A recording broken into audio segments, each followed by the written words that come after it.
morning and welcome to the Treehouse. This is Kag with the View from Above Tarot reading for Tuesday, September 24th.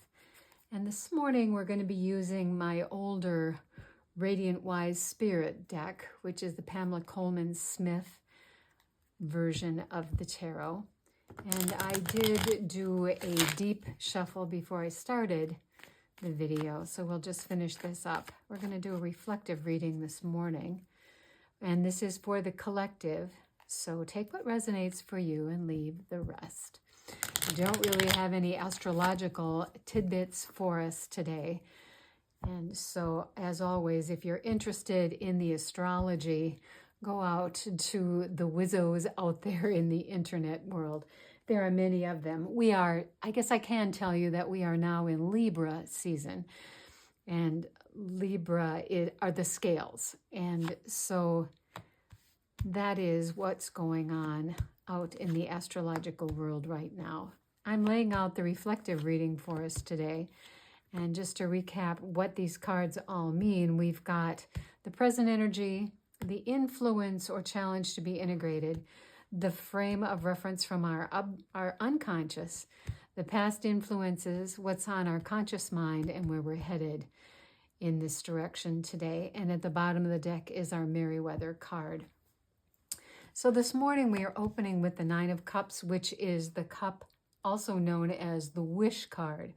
And it is the card of the fellow who has made manifest his desire, and he's put them out here in the shape of the rainbow, which is the 10th card. He's almost there, he's not quite there yet, but he's showing us what it is that he is wishing for. So that's where we're at today. We are wishing for something and showing everybody that this is what we want. The integrating energy is the Two of Wands.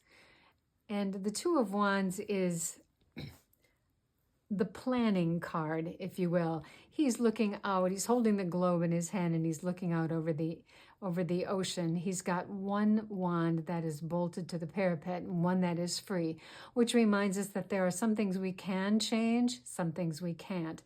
And so as we are making whatever plans we have, perhaps to reach that 10th cup, we have some limitations, and knowing what our limitations are is really a strength. So that is a good thing to know while we're thinking about how it is we're going to get that 10th cup. Our unconscious here is thinking about the next project. This is a gift from the Holy to say, here you go, here's an opportunity, you're going to have to work for it. This is a rimmed pentacle. It's the only one that is rimmed, which I have been led to believe means that there is a price to be paid. And anything that's worth having is probably worth earning. And so that this opportunity that's being offered to us is going to cost us something in effort. This is the one ace that does not have the yods of blessing here, which is to say that we're going to have to work for whatever it is that we are going to undertake.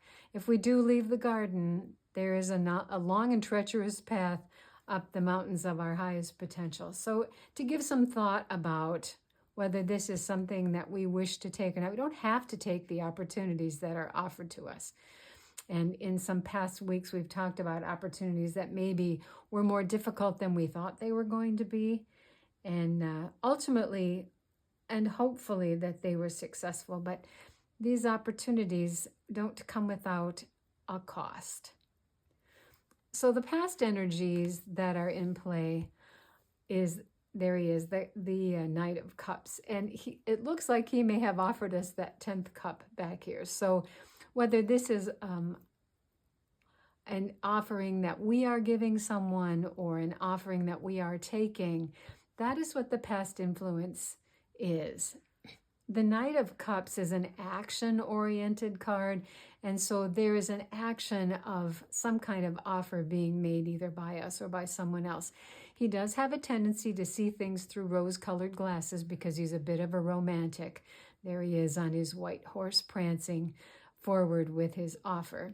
So in the past, if you have taken an offer, if you've given an offer, just think about whether it has been offered with a little tinge of romanticism or those rose-colored glasses as we think about adding this to our wish card to get to that 10 of Cups. Our conscious mind is thinking about the magician. The magician is the fellow who's got all of the energies on his table here. And his mantra is, as above, so below, as within, so without. And he has the eternal symbol of the lemniscate over his head. He has control over all of those energies. And the upside is that he has control. And the downside is he has over control. So he can be a bit of a trickster. And as we think about how it is that we want to manifest this opportunity into the world. So some control is required, but over control is also not really helpful because it keeps us from being agile and being able to respond to what happens as we're working through a project. And agility is usually something that is a positive as we're working through any kind of a project. Agility to look at our plans and be able to recognize our limitations to say, okay, can we work around those and still adhere to those limitations that we have? The rose-colored glasses can be, oh no, that's not going to be a problem, when in fact it might also be. So just to be aware of that over control to say, no, we're going to do this no matter what, when perhaps that might not be the best answer here because we do have some limitations. So looking forward with our energy is the 6 of Cups. I am not seeing any swords in this spread, but the 6 of Cups is the cup of nostalgia, of our access to our inner wisdom of our inner child. It can also be some wisdom that is imparted to us from somebody who is younger than we are. Sometimes it is difficult for us to accept a wisdom from those that are younger, but I can say for sure that there was a great deal of wisdom that I learned from my children as they were growing up. Sometimes out of nowhere, they would say something that would stop me short to say, oh, I had not thought about that. So be open to the wisdom of either your inner child or younger people around you. These can be your own children, this can be your students, this can be little people that happen to be around, but sometimes they have such wise things to say, and it is good to pay attention to those things. So we have lots of emotion here today, and we have our wands and our 1 pentacle, and we do have a sword. There is a sword on the magician's table, so we do have all the energies present. Let's look at Merryweather, and it is the Empress, and that is a really fortunate card for this spread. The Empress is the one who brings things into fruition. Now, she does have to be patient. It takes 9 months to birth a baby, and it takes some time to birth an empire. And so patience is required while we're doing whatever this project seems to be. So that is the blessing from Merryweather today, is to be patient while we figure out what our limitations are in order to get to our 10th cup here. It's going to require some kind of an effort on our part to bring everything into fruition here in the terms of the magician.